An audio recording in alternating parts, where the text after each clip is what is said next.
Hello friends, welcome to Sangeetha's food gallery in Tamil. நாம் இன்னைக்கு உருளைக்கிழங்கு குருமா எப்படி செய்யுதுன்னு பார்க்கலாம். இது செய்யறதுக்காக 4 உருளைக்கிழங்கு எடுத்திருக்கேன். இதை 3 விசில் வச்சு வேக வச்சதுக்கு அப்புறமா தோலெல்லாம் எடுத்துட்டு உடைச்சு எடுத்து வச்சிருக்கேன். இப்போ குருமா எப்படி செய்யுதுன்னு பார்க்கலாம். இப்போ ஃபர்ஸ்ட் இந்த குருமாவுக்கு தேவையான மசாலாவை ரெடி பண்ணிக்கலாம். அதுக்காக ஒரு மிக்சியோட ஜார்ல 5 டேபிள் ஸ்பூன் அளவுக்கு துருவன தேங்காய் எடுத்து வச்சிருக்கேன்.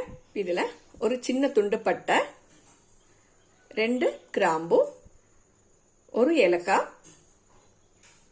கூடவே 1 டீஸ்பூன் சோம்பு கூட சேர்த்துக்கிறேன். ஒரு பச்சை மிளகாய் சேர்த்துக்கலாம். இது கூடவே 2 பல் பூண்டு, ஒரு சின்ன பீஸ் இஞ்சி கூட சேர்த்துக்கிறேன். இதுல ஒரு டேபிள் ஸ்பூன் பொட்டுக்கடலை கூட சேர்த்துக்கலாம்.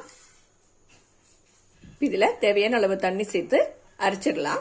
ஒரு கடாய் சூடு பண்ண வச்சிருக்கேன். இதுல 2 டேபிள் ஸ்பூன் ஆயில் சேர்த்துக்கலாம்.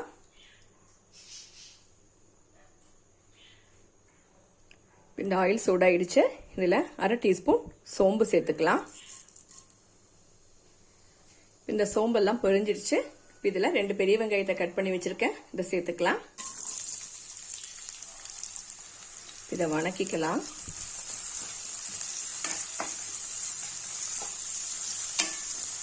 இந்த வெங்காயம் எல்லாம் லைட்டா வதங்கிடுச்சு. இதுல 2 பச்சை மிளகாய் கட் பண்ணதை சேர்த்துக்கிறேன்.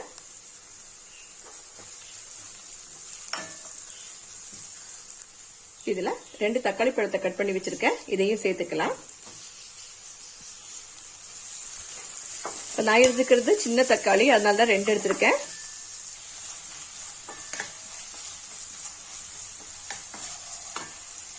இதுல கொஞ்சம் கருவேப்பிலை கூட சேர்த்துக்கிறேன்.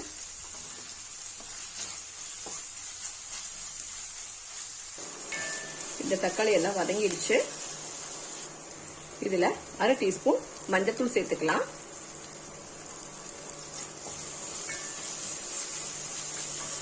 இப்ப இதுல வேக வச்சு உடைச்சு வச்சிருக்கிற உருளைக்கிழங்கு சேர்த்துடலாம். இதை கலந்துடலாம்.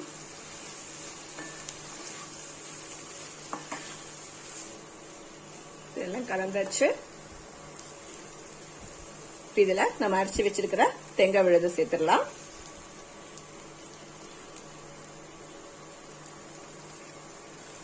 இந்த மிக்சியோட ஜார்ல அரை கப் தண்ணி சேர்த்து இதையும் சேர்த்துக்கிறேன். இதை கலந்துடலாம்.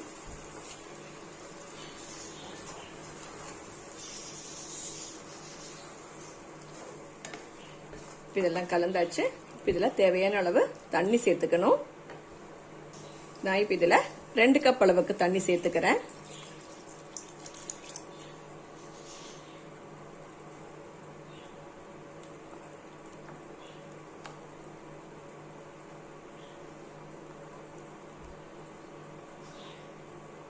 தேவையான அளவு உப்பு சேர்த்துக்கலாம்.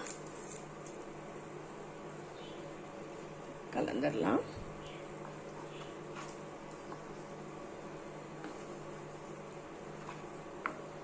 இதெல்லாம் கலந்தாச்சு. அடுப்பை மீடியம் ஃப்ளேம்ல வச்சு இது ஒரு 5 நிமிஷம் கொதிக்க விட்டுடலாம். பாருங்க, இதெல்லாம் நல்லா கொதிச்சிட்டு இருக்கு. இது இடையில கலந்துக்கணும். இது கலந்து விடலன்னா உருளைக்கிழங்கெல்லாம் அடியில போய் நல்லா ஒட்டிக்கும். அவ்வளவுதான். இந்த குருமாவை 5 நிமிஷம் கொதிக்க விட்டாச்சு. இந்த கிரேவியும் கரெக்டான பதத்துக்கு வந்துருச்சு. அவ்வளவுதான். இப்ப அடுப்பு ஆஃப் பண்ணிக்கலாம். உங்களுக்கு இந்த குருமா திக்கா இருந்தா 1/4 கப் கூட சுடு தண்ணி சேர்த்துக்கோங்க. இதுக்கு மேல கொஞ்சம் மல்லித்தலை கூட சேர்த்துக்கலாம்.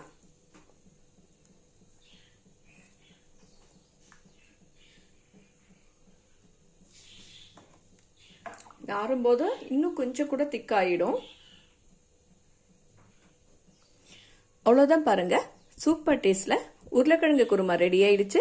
இது சப்பாத்தி, பூரி, இட்லி, தோசை, ஆப்பம், இடியாப்பம், கீ ரைஸ் கூட எல்லாம் சாப்பிட ரொம்ப சூப்பரான ஒரு காம்பினேஷன். நீங்களும் இந்த ரெசிபியை ட்ரை பண்ணி பாருங்க. உங்களுக்கு பிடிச்சிருந்தா லைக் பண்ணுங்க, ஷேர் பண்ணுங்க, கமெண்ட் பண்ணுங்க. என்னோட சேனலை சப்ஸ்கிரைப் பண்ணுங்க. தேங்க்ஸ் ஃபார் வாட்சிங்.